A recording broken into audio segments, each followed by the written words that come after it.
Hey everybody, welcome to the Tabletop Spotlight, the weekly show where we get to show off all the cool stuff you can pick up this week at your favorite local gaming store. I'm Adam, and these are the games of the week.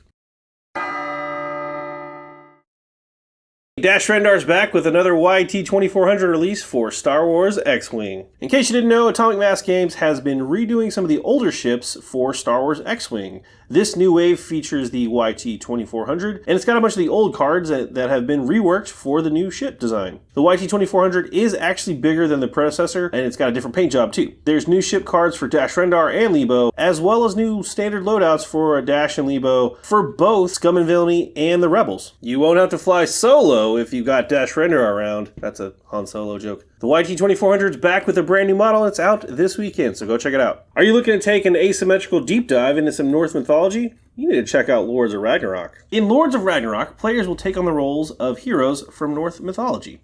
You'll be conquering territories, fighting ferocious monsters, and building great monuments to the Norse gods. The cool thing about this game is that each faction is asymmetrical. You'll have your own unique special actions, as well as some more generic ones. Kind of like building temples or hunting monsters. You'll need to recruit new armies and raise monuments as well. Gods can also grant blessings to you that can create a unique combo for each player. There's also special runes you can acquire that will allow you to do things like upgrade your army or even control deadly monsters. Lords of Ragnarok also features multiple victory conditions. That'll help keep players on the edge of their seats the entire time. So keep an eye out for those last minute reversals. Lords of Ragnarok is a pretty beefy game. The gameplay can take up to about 3 hours, and it's designed for 1 to 4 players. So if you're looking for a meaty deep dive into Norse mythology, check out Lords of Ragnarok. Starfinder's back with a new supplement for players. This is the Interstellar Species book. Starfinder isn't just a game about hackers, telepathy, and laser pistols, although those are a big part of it. There's also the intersection of many delightful aliens that you can play as or introduce into your campaigns. Interstellar Species presents an eclectic array of strange creatures.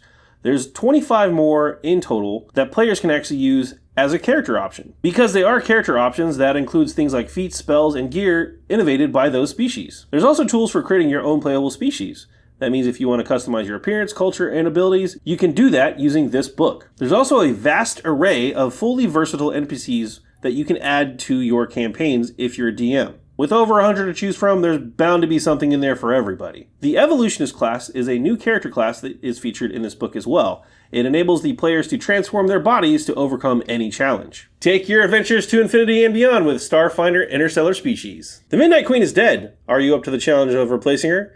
Find out in Queen by Midnight. Queen by Midnight is a board game for 3 to 6 players that takes about 90 minutes to play and is designed for ages 12 and up.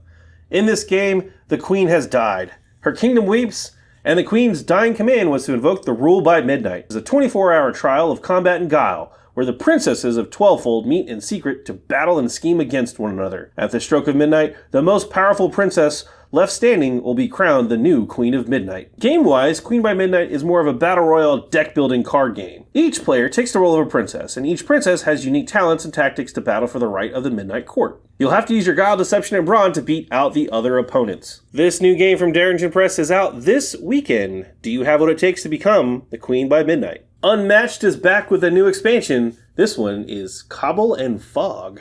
Unmatched is a battle royale type game where anyone anywhere can fight using different monsters and heroes from various pop culture stuff. It's a fast-paced game of tactical combat between these very unlikely opponents. You get to choose your hero and choose a map, and then use your hero's unique deck and abilities to win the day. The Cabal and Fog expansion is kind of like a Victorian-era expansion. It features heroes and villains like Dracula, Jekyll and Hyde, the Invisible Man, and Sherlock Holmes, to kind of put you in the right headspace. Each character has their own unique abilities, and some of them even have sidekicks that can help out the main character. Cabal and Fog is its own standalone expansion, but if you have previous sets for Unmatched, you can definitely mix and match all of them together and play with whatever crazy combination of heroes and villains you'd like. In battle, there are no equals, so check out the Cabal and Fog expansion for Unmatched. The epic animated adventure comes to life on the tabletop with the new Dragon Prince Battle Charged board game. In this game for 2 to 6 players, everybody's going to get to choose from one of the 8 iconic heroes from the popular Netflix show. Each character has their own unique playstyle and a custom battling deck that you can tweak further. For example, there's characters like Ezran, who's a pacifist leader who actually gains energy when he doesn't attack. Rayla, on the other hand, charges into the action to do as much damage as possible. Spellcasters like Callum and Claudia, on the other hand,